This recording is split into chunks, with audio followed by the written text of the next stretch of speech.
particulier sur le travail de Porte Ouverte. Vous savez certainement que autour de la mi-janvier, Porte Ouverte publie ce qu'on appelle l'index des pays dans lesquels la persécution a lieu, et même nous pourrions dire dans lesquels la persécution fait rage, puisque les 11 premiers pays sont des pays où les chrétiens sont particulièrement persécutés. Alors, je voudrais avec vous faire un petit rappel. Il existe deux sortes de persécutions selon le rapport annuel de Porte Ouverte. La première sorte de persécution, c'est la persécution que Porte Ouverte appelle la persécution marteau. C'est-à-dire, cette persécution met l'accent sur la violence physique et matérielle. Une violence qui peut être soudaine et brutale, telle que le meurtre, les viols, les enlèvements, les passages à tabac et les attaques d'églises. Évidemment, ce genre de persécution, c'est souvent celle qui est la plus choquante, qui est la plus évidente, en particulier pour les médias. Mais il existe aussi, selon Porte Ouverte, une deuxième type de persécution, c'est ce que Porte Ouverte appelle la persécution étau. Comme l'expression le souligne, un étau, ça consiste à progressivement faire de la pression, mettre de la pression, écraser. Et cette persécution est moins visible, mais elle a un impact plus néfaste et plus durable.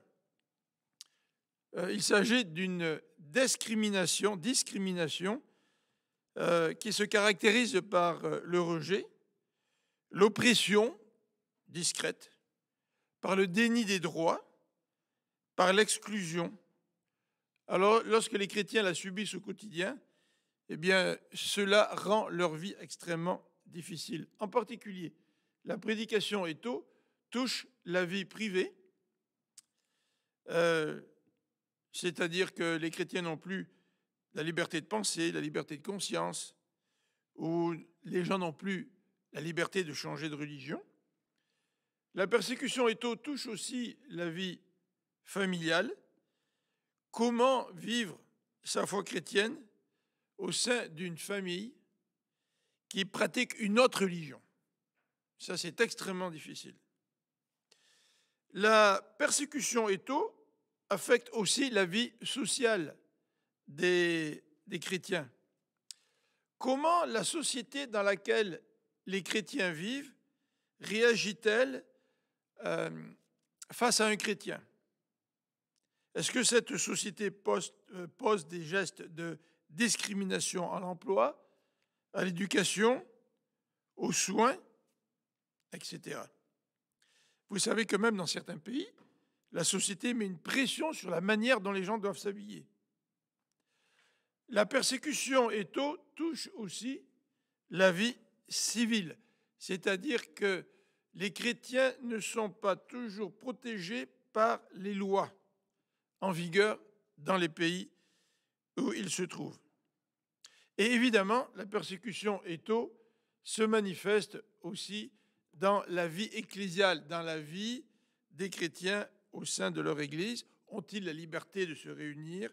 Ont-ils la liberté de construire des bâtiments, d'ouvrir des églises, physiquement parlant? Est-ce qu'ils ont la liberté d'organiser des cérémonies et des activités religieuses, des cérémonies telles que les mariages, les funérailles, etc. Donc, voilà un petit peu les deux types de persécutions que Porte Ouverte nous présente. Porte Ouverte est en quelque sorte une des voix qui défend les chrétiens ou qui attire notre attention sur la persécution que vivent les chrétiens. Quand on parle de chrétiens, de qui parle-t-on? Eh bien, Porte ouverte ne fait pas de distinction. Les portes ouvertes, lorsqu'ils désignent les chrétiens, ils désignent les communautés historiques et traditionnelles. Les catholiques, c'est une communauté chrétienne, historique, traditionnelle. Les orthodoxes, les protestants.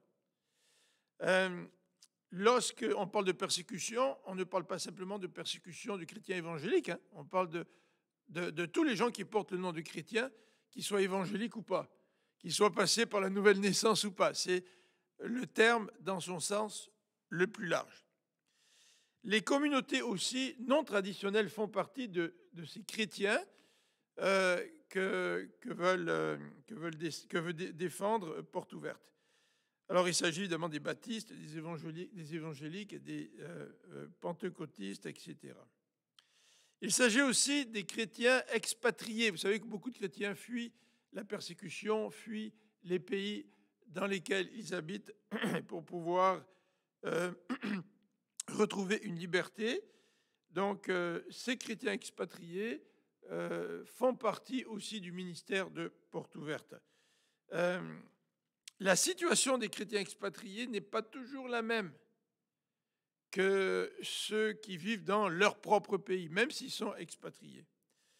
Quatrièmement, Porte ouverte, en défendant les droits des chrétiens ou en attirant l'attention des églises pour qu'elles puissent prier pour ces chrétiens-là, Porte ouverte parle aussi des convertis qui sont issus de notre arrière-plan religieux, c'est-à-dire par exemple des chrétiens qui se sont convertis dans des pays musulmans, toute leur famille est musulmane et musulmane, ou les chrétiens qui sont convertis en Inde, leurs familles peuvent être bouddhistes.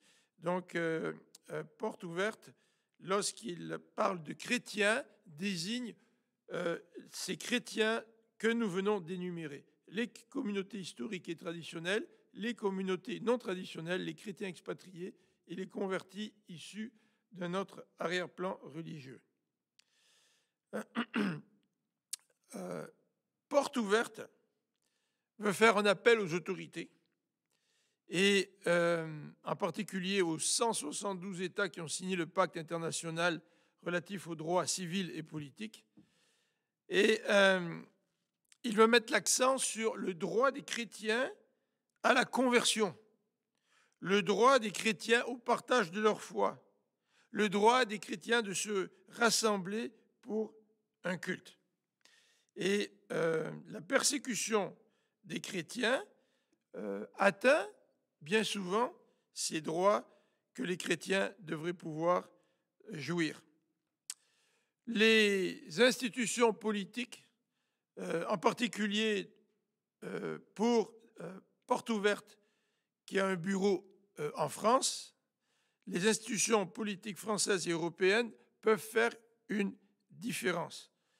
Et Porte ouverte a un ministère pour appeler les différents pays, les autorités des différents pays, à faire de la pression envers les pays qui pratiquent la persécution envers les chrétiens.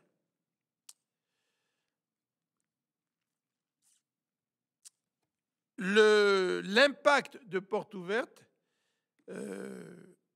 est important, notamment à cause de la pression que les gouvernements ont pu mettre sur le Nigeria, sur l'Iran, sur l'Inde, sur l'Irak, la Syrie, sur l'Algérie. Vous savez qu'en Algérie, le gouvernement a fermé 16 églises protestantes durant l'année passée.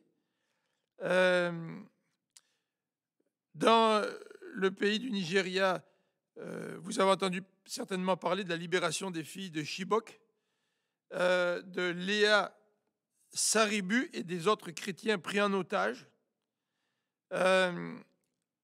Porte ouverte contribue aussi à créer un organisme de liaison et de soins post-traumatiques pour les familles des victimes.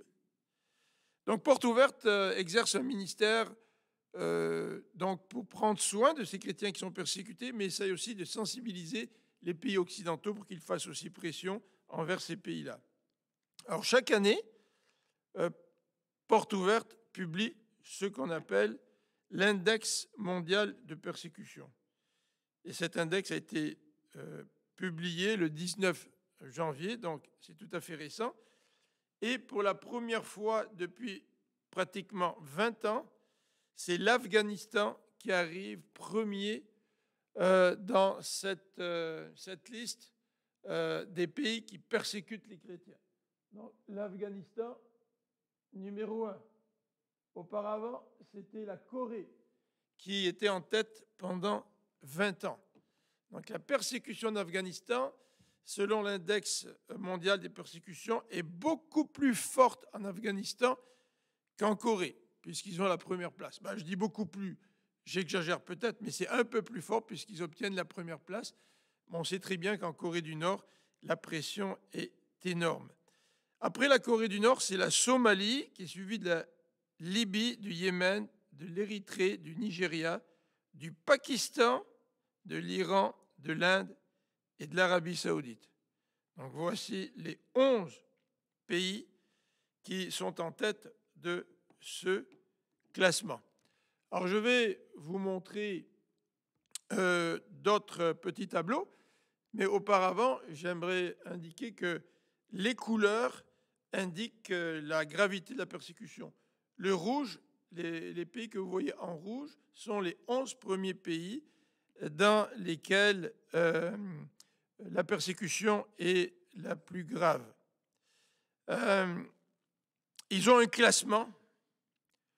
Je ne vous expliquerai pas le détail du classement sur 100 points.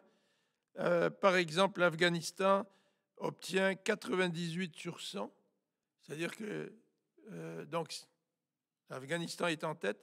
La Corée du Nord obtient 96 sur 100. Donc, vous voyez que la Corée du Nord est très très près de l'Afghanistan. La Somalie 91, la Libye aussi 91, le Yémen 88, l'Érythrée 88, le Nigeria 87, le Pakistan 87, l'Iran 85, l'Inde 82 et l'Arabie saoudite 81.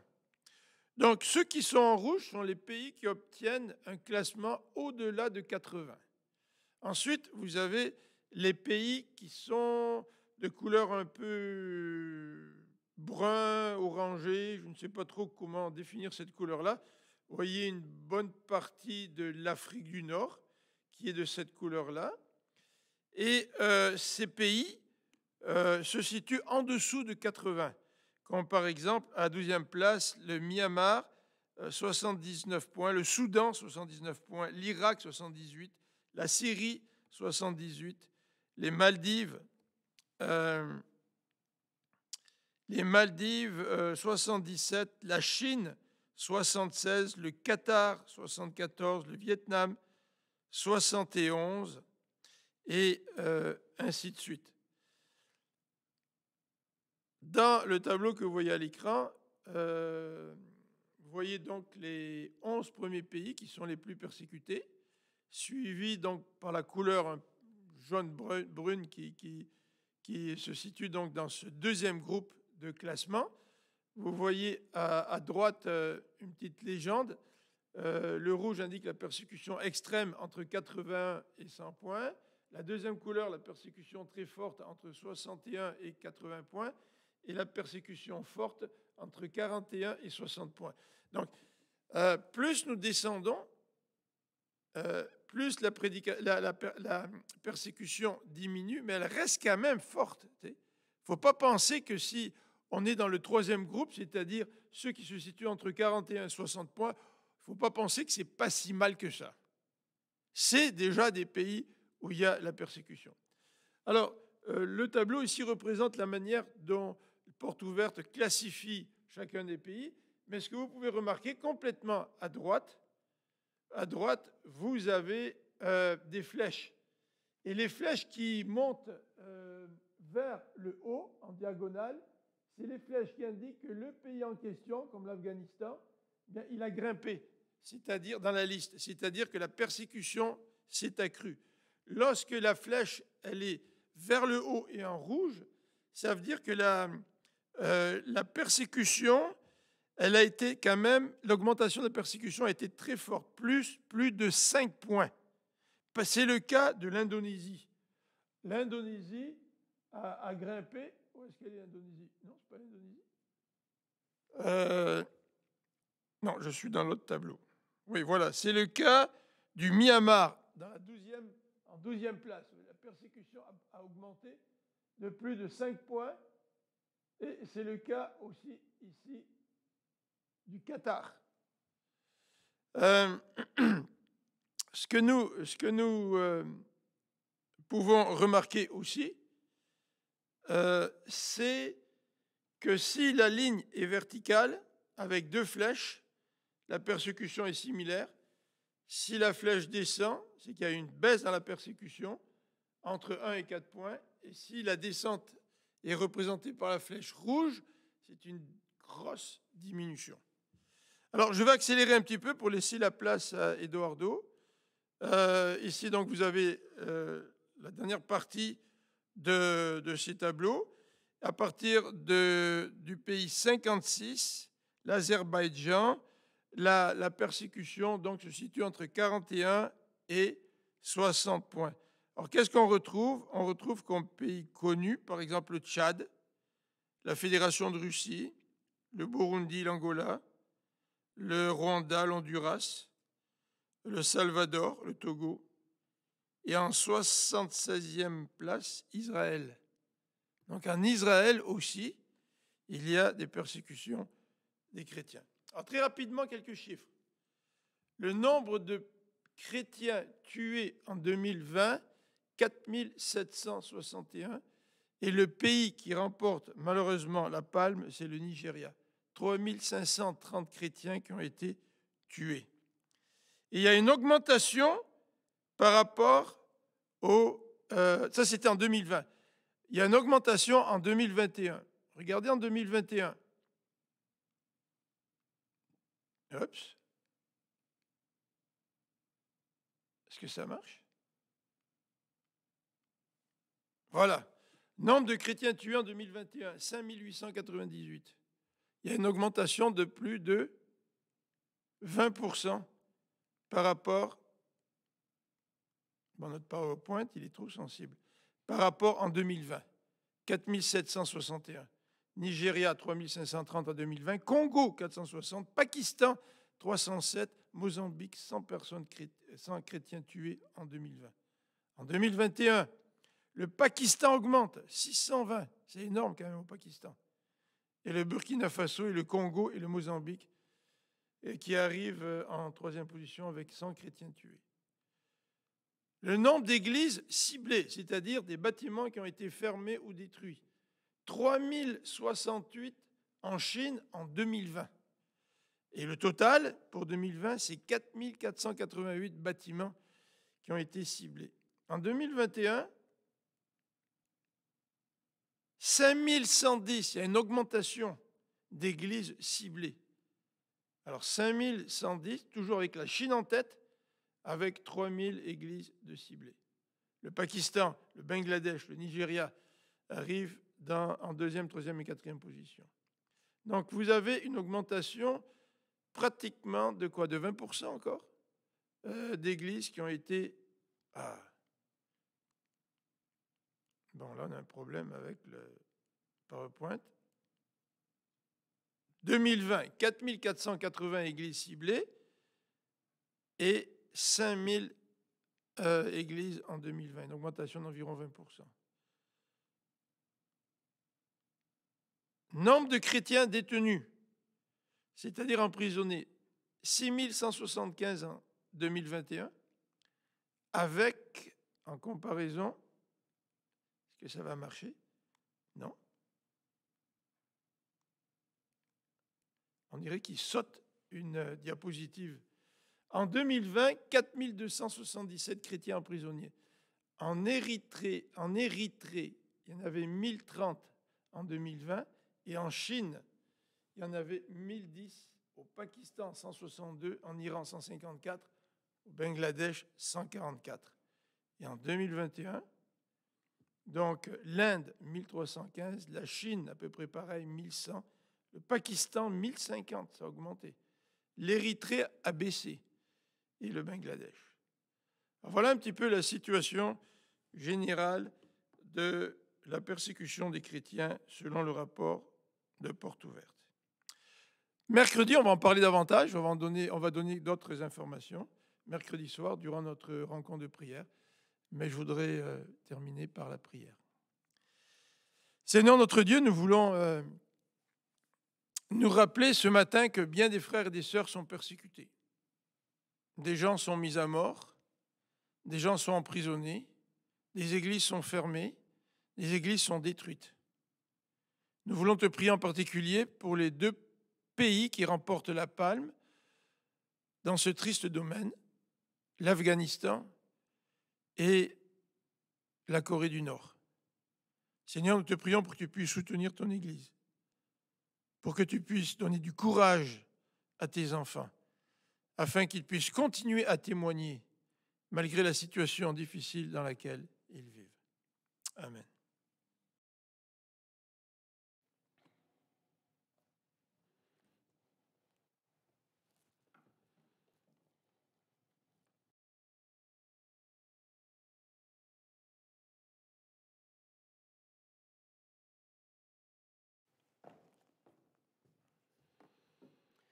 Bonjour, mes frères et sœurs de l'Église de Jésus. Je ne sais pas pour vous, mais quand je regarde cet index mondial, ça me touche beaucoup. C'est une situation très, très difficile pour nos frères et sœurs chrétiens qui habitent là-bas.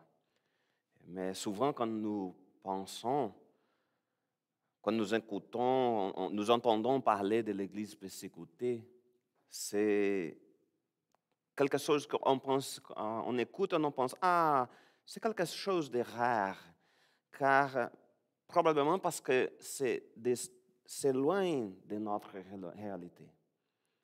Mais lorsque nous examinons l'index mondial des persécutions des chrétiens de cette année, nous réalisons que la persécution n'est pas aussi rare, c'est pas aussi rare que nous pensons. Au contraire, par exemple, si nous additionnons le nombre de chrétiens de chaque pays où il y a une persécution extrême, c'est-à-dire les 11 premiers pays, nous avons environ 175 millions de chrétiens persécutés dans le monde aujourd'hui. C'est beaucoup de chrétiens qui souffrent des persécutions. C'est une situation très difficile. Plus encore, si nous regardons l'Église qui a souffert de persécutions tout au long de l'histoire de l'Église, nous voyons que beaucoup de frères et sœurs ont souffert une persécution extrême depuis l'Église primitive. Ce n'est pas une nouvelle chose qui arrive. Dans notre société, nous n'avons pas de persécutions extrêmes. Oui, nous pouvons aussi subir certains types de préjugés ou de persécutions pas très graves comme ça. Mais rien ne se compare à la souffrance de nos frères qui vivent dans ces pays, de ces pays qui sont sur l'index. Comme vous le savez, j'ai déjà visité la Jordanie il y a 3 ans. Et c'est un pays où il y a une très forte persécution. La situation des chrétiens là-bas est très difficile. Je pense que la bonne partie de l'Église a déjà écouté mon témoignage dans ce sujet, mais c'est une situation qui est très difficile parce qu'on écoute et ce sont des chiffres qu'on regarde ici. Mais ce sont nos frères et sœurs qui habitent là-bas. Quand on regarde dans ses yeux, quand on les écoute, c'est très difficile. Même à Israël, j'ai été là aussi et j'ai visité les missionnaires qui sont là-bas. Il y a vraiment une persécution aussi à l'Israël. Parce qu'on ne pense pas que ça marche. Mais oui, ce n'est pas une persécution de l'État, mais c'est de la société. C'est comme les chrétiens, c'est difficile pour un juif devenir un chrétien. C'est un défi, on devrait prier aussi pour eux. La situation est très difficile là-bas, mais quand on commence à regarder ces chiffres, on pense de la situation de nos frères et sœurs qui habitent là-bas, que dit la parole de Dieu à ce sujet? Donc, la question est, comment devrions-nous agir lorsque la persécution arrive? Parce que c'est une chose qui n'est pas très rare, comme nous avons vu. Aujourd'hui, nous allons étudier Actes chapitre 4 et apprendre de l'exemple de Pierre et Jean. Ils ont continué à prêcher l'Évangile, même lorsque la situation, la persécution est arrivée. Ils ne se taisaient pas et ont continué à proclamer l'Évangile. Oui, même lorsqu'il n'y a pas de persécution, nous savons qu'annoncer l'Évangile est toujours un défi, même s'il n'y a pas de persécution. C'était un défi, par exemple, surmonté par l'Église primitive. C'est un défi que vit l'Église persécutée. Et oui, c'est aussi un défi auquel nous sommes confrontés ici au Québec. C'est toujours un défi de prêcher l'Évangile. Les difficultés de la prédication de l'Évangile peuvent changer selon le contexte de chaque société. Il y a des difficultés au Brésil, il y a des difficultés, pas de persécution extrême ici, il y a des difficultés ici, à cause de notre culture et de notre société. Mais ils ont toujours existé et continueront d'exister les difficultés d'annoncer l'Évangile. La grande question est celle-ci. Oui, il y a des difficultés, nous savons qu'il y a des difficultés, mais nous ne pouvons pas arrêter de proclamer l'Évangile à cause d'elle. Dans le premier point de la prédication d'aujourd'hui, nous analyserons la persécution qui s'est abattue sur Pierre et Jean. Que s'est-il passé? Pourquoi? Et comment ont-ils réagi? Ensuite, nous analyserons les conséquences de cette persécution en acte 4. Et enfin, nous réfléchirons à la belle prière de Pierre et verrons comment cette histoire se termine. Acte chapitre 4, verset 1. Pendant qu'ils parlaient ainsi à la foule, survinrent quelques prêtres accompagnés du chef de la police du temple et de membres du parti de Sadducéens. Ils étaient irrités de voir les apôtres enseigner le peuple et leur annoncer que, puisque Jésus était ressuscité, les morts ressusciteraient eux aussi. Pourquoi la persécution a-t-elle atteint Pierre et Jean?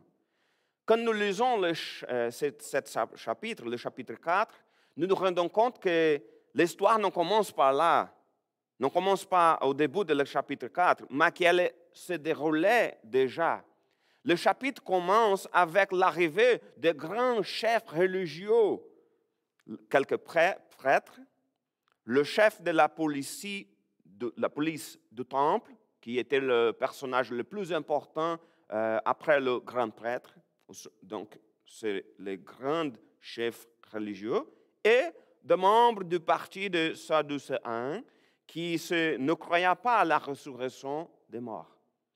Mais pourquoi était-il là?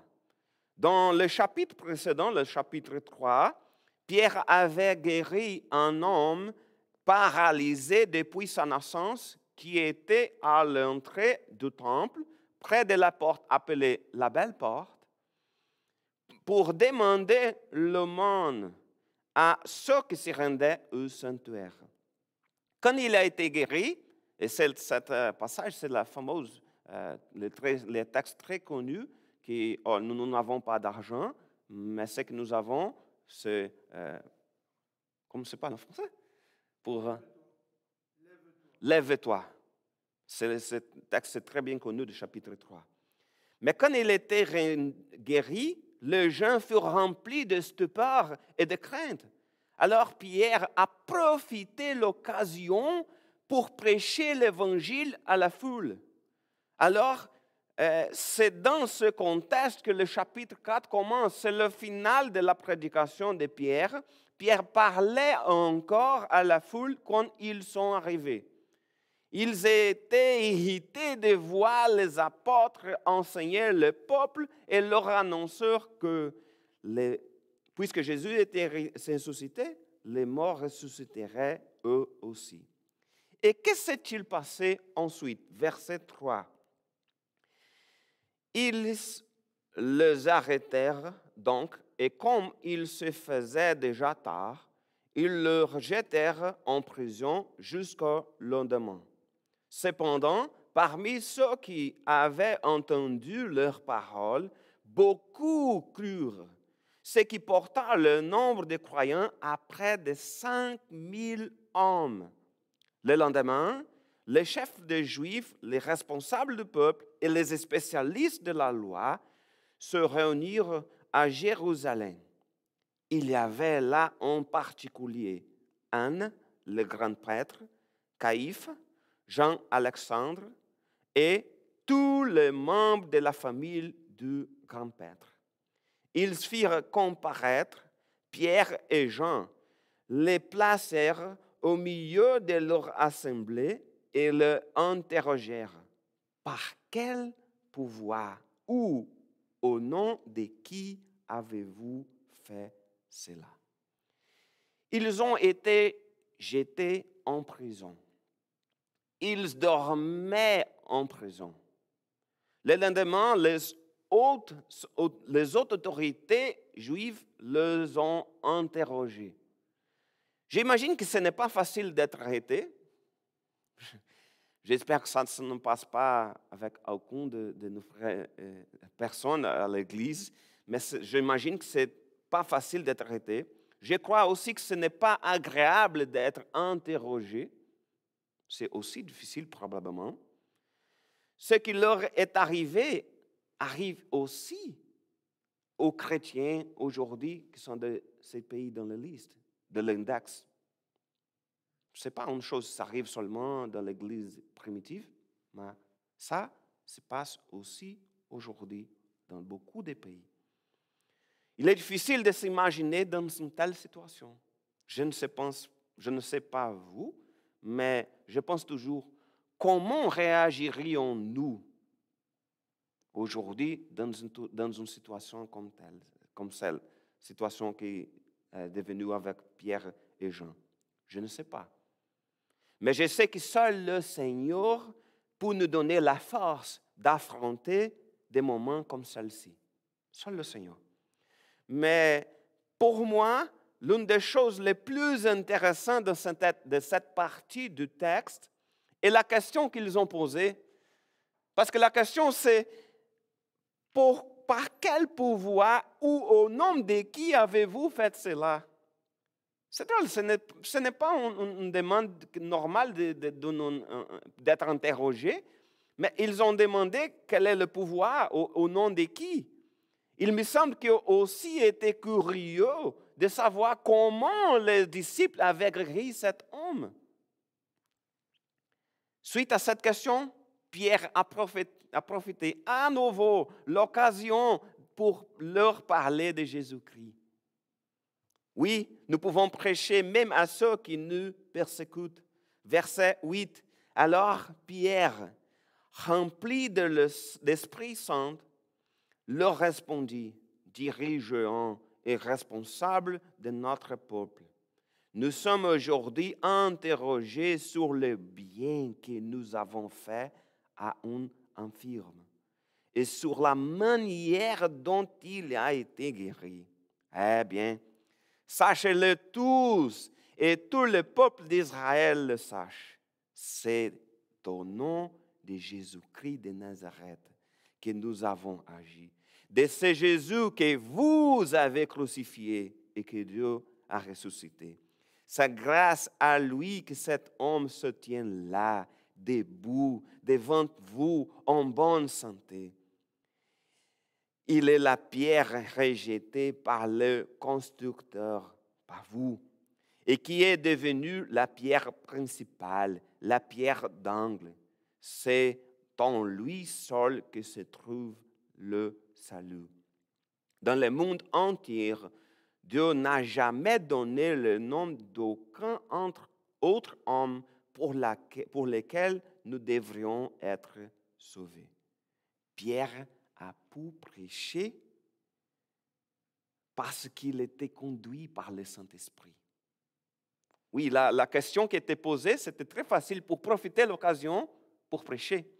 Mais c'était possible parce qu'il était conduit par le Saint-Esprit. Le texte nous dit qu'il était rempli du Saint-Esprit. Personne ne pouvait pas agir de cette manière, avec ce courage et parler avec la sagesse, sans avoir la sagesse qui vient du Saint-Esprit, sans être rempli du Saint-Esprit. Personne ne pouvait pas agir de cette manière, de sa propre force. Peut-être que par peur, c'était dans une telle situation, la chose normale serait de dire « Ah, c'est la puissance de Dieu », sans donner plus de détails. C'est la puissance de Dieu, sans parler de Jésus, qui a guéri cet homme. Nous avons prié et voilà, Dieu l'a guéri. Mais cela aurait peut-être calmé les dirigeants juifs. Mais Pierre précise, c'est au nom de Jésus-Christ de Nazareth que nous avons agi, de ce Jésus que vous avez crucifié et que Dieu a ressuscité. Il parle même de la mort de Jésus et oui, que vous avez crucifié. C'est au nom de cet homme, Jésus, de Jésus-Christ de Nazareth. C'est grâce à lui que cet homme se tient là, debout devant vous, en bonne santé. Pierre, même face à la persécution, n'a pas craint de proclamer Jésus-Christ. Et quelles étaient les conséquences? Verset 13. Les membres du Grand Conseil étaient étonnés de voir l'assurance de Pierre et de Jean, car ils s'y rendaient compte qu'ils étaient des gens simples et sans instruction. Ils les reconnaissent pour avoir été avec Jésus, mais comme ils voyaient debout à côté de l'homme qui avait été guéri, ils ne trouvaient rien à répondre. Alors, ils leur ordonnèrent de sortir de la salle et délibérer entre eux. Qu'allons-nous faire de ce gens-là, disaient-ils, car ils ont accompli un signe miraculeux, évident, et tous les habitants de Jérusalem sont au courant. Nous ne pouvons pas le nier. Même les dirigeants juifs étaient étonnés de voir l'assurance de Pierre et de Jean, car ils se rendaient compte que c'était des gens simples, sans instruction. Ce n'est pas une autorité avec beaucoup de connaissances de la loi. C'était des gens simples. Pierre et Jean n'ont pas prêché par leur propre intelligence, pour leur propre sagesse. Ils ne guérissaient pas par leur propre pouvoir. C'était Jésus qui agissant à travers eux. De la même manière, lorsque nous allons proclamer l'Évangile, c'est vrai, c'est le Saint-Esprit qui agit à travers nous. C'est lui qui nous donne la force et la sagesse nécessaires pour proclamer sa parole. Face à tout cela, le persécuteur n'avait rien à faire. L'homme était là, à côté d'eux, debout. Beaucoup de gens virent que l'homme avait été guéri et beaucoup de gens ont cru aux paroles des apôtres. Le texte parle qu'il est devenu environ maintenant 5000 chrétiens là-bas. Il y a beaucoup de chrétiens là-bas. Ils ont donc une idée pour contourner la situation. C'est dans le verset 17. Mais il ne faut pas que cela s'ébruite davantage parmi le peuple. Défendons-leur donc, sous peine de sanctions, de parler désormais à qui que soit au nom de Jésus. C'est-à-dire de parler à qui que soit au nom de Jésus. Là-dessus, ils les firent rappeler et leur interdirent formellement de parler ou d'enseigner au nom de Jésus. Probablement, ils pensaient de la façon suivante. OK, nous ne pouvons pas le garder piégé, nous ne pouvons pas le tuer, mais donc, interdisons-leur de parler de Jésus sous peine d'extinction. Ça devrait marcher. Mais cela semblait être une bonne idée, mais un chrétien ne devrait jamais se taire lorsqu'on les empêche de parler de Jésus. Jamais. Verset 19, « Mais Pierre et Jean leur répondirent, « Jugez en vous-même. Est-il juste devant Dieu de vous obéir plutôt qu'à Dieu? Quant à nous, nous ne pouvons pas garder le silence sur ce que nous avons vu et entendu. » Pierre et Jean ont dit deux grandes choses dans ce texte. La première, est-il juste devant Dieu de vous obéir plutôt qu'à Dieu?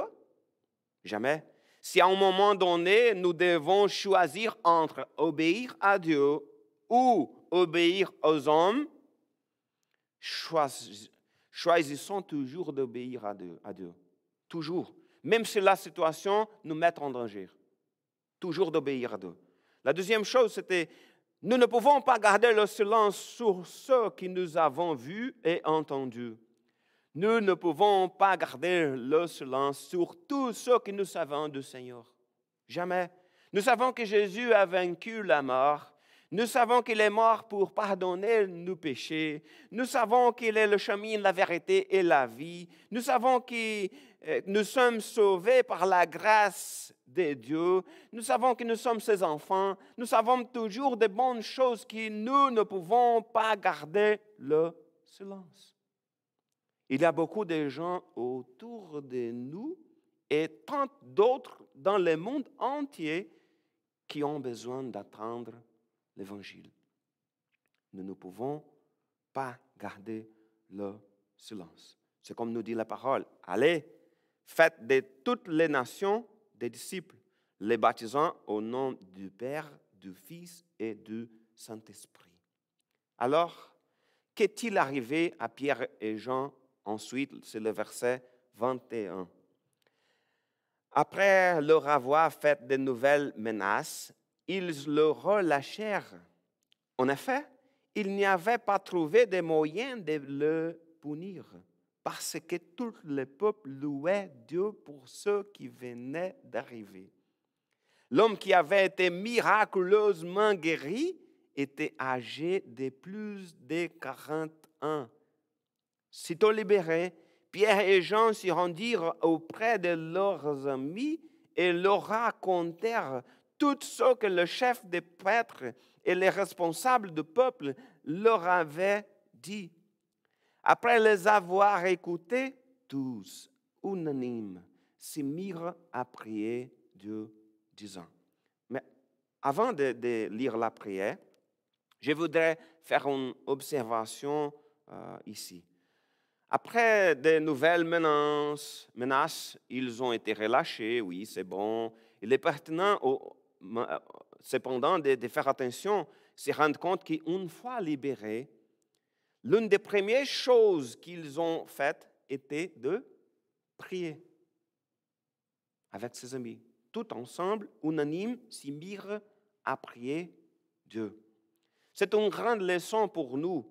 Parce que même dans les moments difficiles, même dans les moments plus difficiles, c'est une priorité de chercher le Seigneur.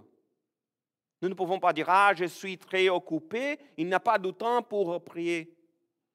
Il y a une phrase, je ne sais pas comment c'est exactement en français, qui dit, je suis très occupé pour arrêter de prier. C'est quelque chose comme, je suis très occupé, j'ai beaucoup de choses à faire, donc, je ne peux pas arrêter de prier. Continuons la lecture du texte. Analysons donc une prière pleine de confiance et de courage. Maître.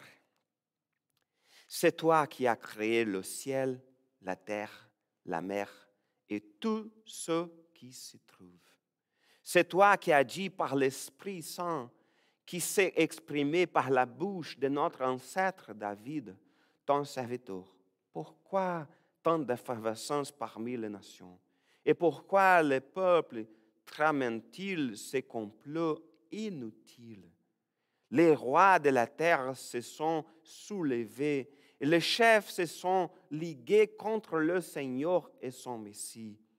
En effet, c'est bien une ligue que Hérode et Ponce Pilate, les peuples étrangers et les peuples d'Israël ont formé dans cette ville contre ton saint serviteur Jésus que tu as choisi comme Messie.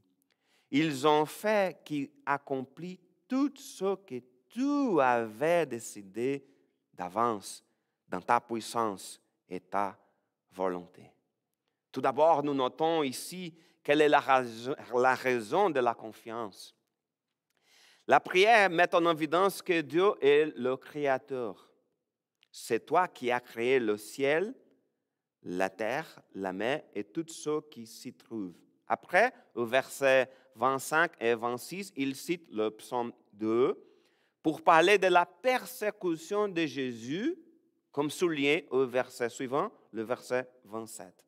Mais au verset 28, il précise que toutes les souffrances et persécutions de Jésus étaient fruits du plan de Dieu.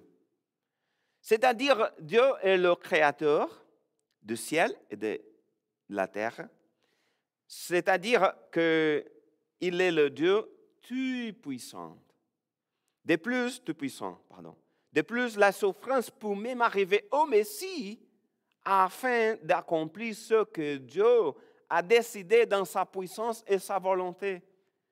Donc, ainsi, même lorsque nous subissons de la persécution, nous pouvons savoir que le Dieu souverain, le créateur du ciel et de la terre, a le contrôle sur tout, toujours. Il contrôle nos vies, il contrôle la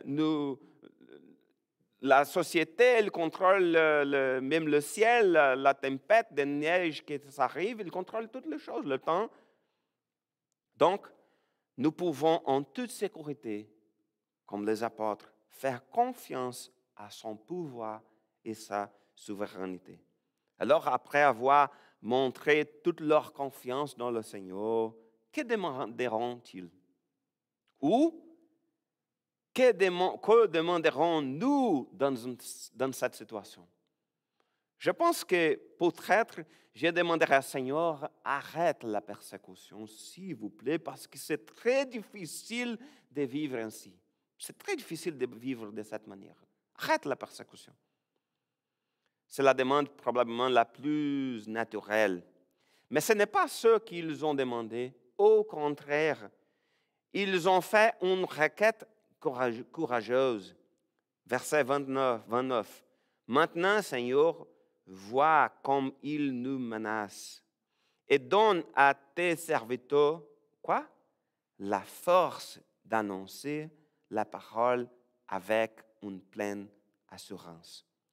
Étends ta main pour qu'il s'y produise des guérisons, des miracles et d'autres signes au nom de ton saint serviteur Jésus. Ils demandent au Seigneur de leur donner la force d'annoncer la parole avec une pleine assurance. Ce n'est pas pour résoudre mes problèmes, pour arrêter la persécution, mais donne-moi la force d'annoncer ta parole. Ils ne demandent pas au Seigneur d'arrêter la persécution, au contraire, la force de continuer à prêcher l'Évangile pendant la persécution. Quand viennent les difficultés ou les persécutions, cela ne devrait pas nous empêcher de prêcher l'Évangile.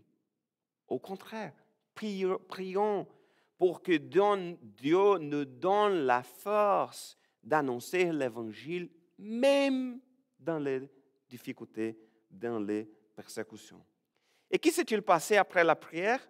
Verset 31. Quand ils auront fini de prier, la terre s'est mise à trembler sur leurs pieds à l'endroit où ils étaient assemblés. Ils furent tous remplis du Saint-Esprit et annonçaient la parole de Dieu avec assurance. Dieu n'a pas arrêté la persécution. Ils furent tous remplis du Saint-Esprit et annonçaient la parole de Dieu avec assurance. Ni la persécution, ni les difficultés ne peuvent arrêter l'Église du Seigneur Jésus. Jamais. Nos frères persécutés, ils continuent à prêcher l'Évangile. Même avec toutes les difficultés qu'ils ont, ils continuent à prêcher l'Évangile. Même une pandémie ne peut pas arrêter l'Église du Seigneur. Jamais. Oui, nous pouvons être confrontés à des restrictions, à des difficultés. Nous pouvons être temporairement incapables de nous rencontrer en personne. Mais cela ne peut pas nous arrêter. Jamais. Remplis du Saint-Esprit, annonçons tous la parole de Dieu avec assurance. Mes frères et sœurs, nous avons écouté aujourd'hui, de nombreux des chrétiens sont persécutés partout dans le monde. De la même manière, l'Église primitive a subi la persécution, mais même face à de grandes difficultés, la parole de Dieu a continué à être annoncée malgré les barrières qui ont toujours existé. L'Évangile nous est parvenu. Pierre et Jean ont même prêché à ceux qui les persécutaient. Malgré ces difficultés, l'Église persécutée continue de grandir et de témoigner du Christ. Compte tenu de cette réalité, j'aimerais lancer 2 défis. Premièrement, prions sans cesse pour les chrétiens, pour les missionnaires qui vivent sous la persécution. Ce n'est pas facile. Prions pour que Dieu leur donne la force et le courage de prêcher, de proclamer, d'annoncer l'Évangile avec assurance, même pendant la persécution. De plus, annonçons l'Évangile. Oui, nous avons bien des difficultés à annoncer l'Évangile ici au Québec, mais nous ne pouvons pas garder le silence. Mettons-nous entre les mains du Seigneur pour accomplir son œuvre.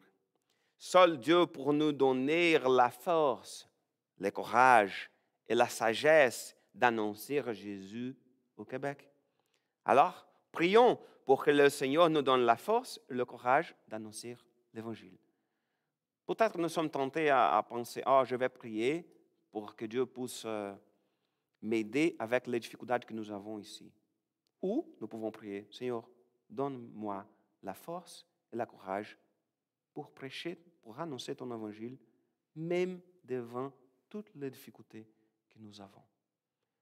Puissions-nous tous, remplis du Saint-Esprit, proclamer avec confiance la parole de Dieu. Que Dieu nous bénisse. On va prier.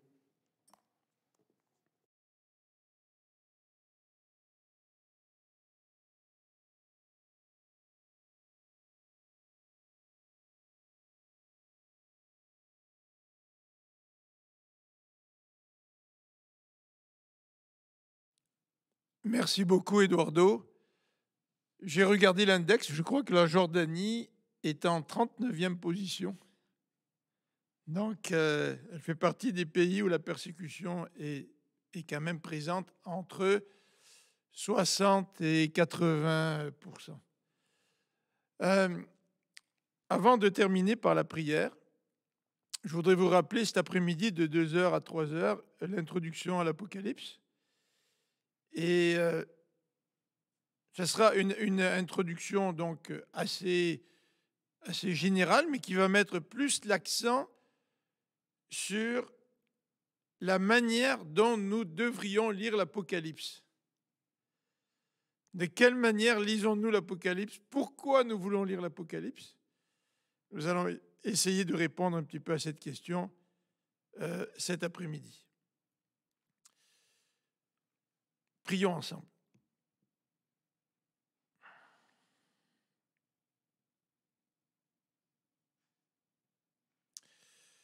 Seigneur notre Dieu, merci parce que, au travers de l'histoire de l'Église, nous voyons que tu as continué à agir et que l'Église a continué à grandir.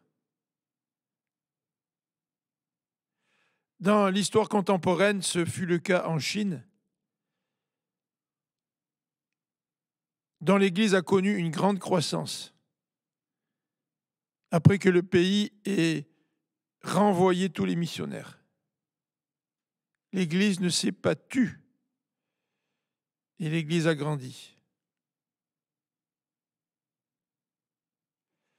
Seigneur, pardon, parce que trop souvent, nous nous plaignons de la situation dans laquelle nous sommes.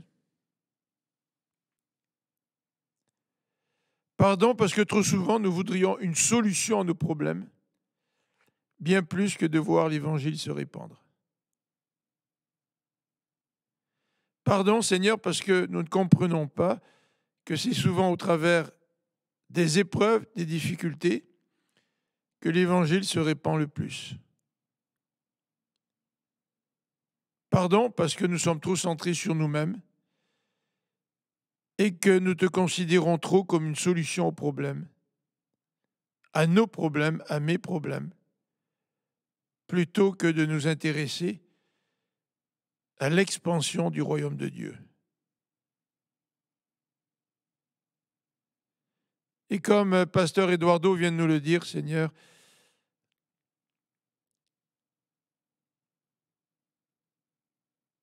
que ton royaume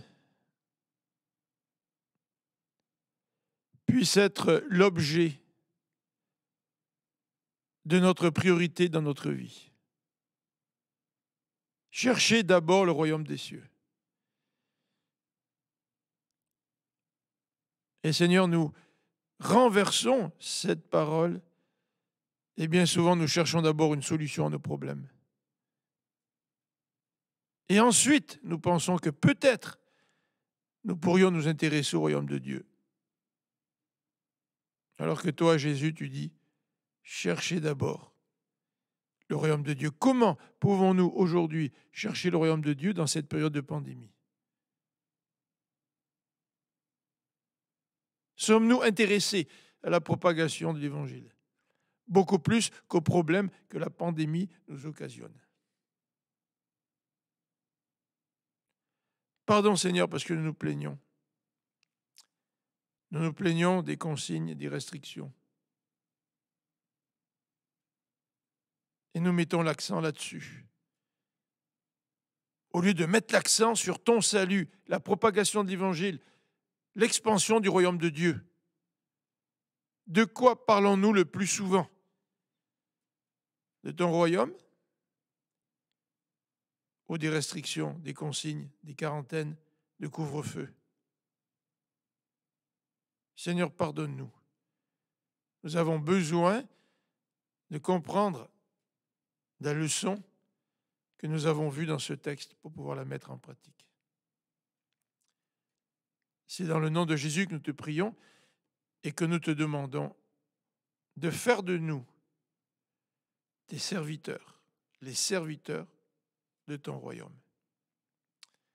Amen. Avant de terminer, je voudrais vous citer cette petite histoire que j'ai lue cette semaine. J'ai reçu un courriel qui faisait de la publicité pour un livre qui raconte des témoignages. Et je ne me souviens plus tout à fait du titre de livre, je voulais l'acheter, mais je ne l'ai pas encore acheté. Mais dans le livre comporte des témoignages de plusieurs personnes, dont celui-ci. Le témoignage d'un jeune homme qui s'est converti, si je me souviens bien, à 14 ans, et qui très tôt est devenu prédicateur et pasteur d'église. Je ne me souviens plus s'il vivait en Angleterre ou en Écosse, en tout cas c'était dans ce coin-là. Et très rapidement, son église, enfin au bout de quelques années, son église, qui comportait une cinquantaine de personnes, a grandi, au point où l'église, attirée par la prédication de l'Évangile, rassemblait quelques 500 personnes. Et il a été invité pour venir aux États-Unis pour faire des réunions. Et ce jeune pasteur a pris le bateau, le Titanic, en compagnie de sa petite fille, qui avait peut-être 5, 6, 7, 8 ans, je ne me souviens plus.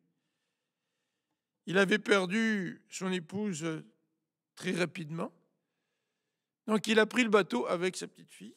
Et quand le Titanic a heurté le iceberg, cet homme a remis sa fille, qui portait un gilet de sauvetage, à un marin pour qu'elle puisse aller dans un bateau de sauvetage. Et lui, il a donné sa ceinture de sauvetage à quelqu'un qui n'en avait pas. Et d'après le témoignage, évidemment, cet homme s'est retrouvé dans l'eau glaciale, accroché à je ne sais trop quoi, quelque chose qui flottait. Et là, dans l'eau glaciale de l'Atlantique, chaque fois qu'il rencontrait quelqu'un qui était aussi dans l'eau, qui essayait de sauver sa peau, il leur posait la question, est-ce que vous avez reçu Dieu dans votre vie? Dans une situation extrême, au lieu de crier à Dieu que Dieu le sauve, il prêchait l'évangile à ceux qui étaient en train de couler. Et il a rencontré un homme qui lui aussi s'accrochait à ce qu'il pouvait pour survivre. Il lui a posé la question de savoir s'il connaissait Dieu, si Dieu était dans sa vie, s'il avait la certitude d'aller au ciel. Et cet homme lui a répondu non. Et très rapidement, ils ont été séparés à cause des vagues. Et un peu plus tard, ils se sont rencontrés de nouveau. Et le pasteur de lui poser encore la question, est-ce que tu as accepté le Seigneur dans ta vie? Et finalement, là, dans l'eau glaciale, cet homme-là a accepté le Seigneur. Et d'après le témoignage, le texte nous dit que, l'auteur nous dit que ce pasteur a fini par couler tout en prêchant l'évangile. Et cet homme-là, qui avait accepté le Seigneur, a été rescapé. Et dans ce témoignage, l'homme rescapé qui avait accepté le Seigneur a dit « Je suis le dernier fruit de la prédication de ce pasteur. » Vous vous rendez compte?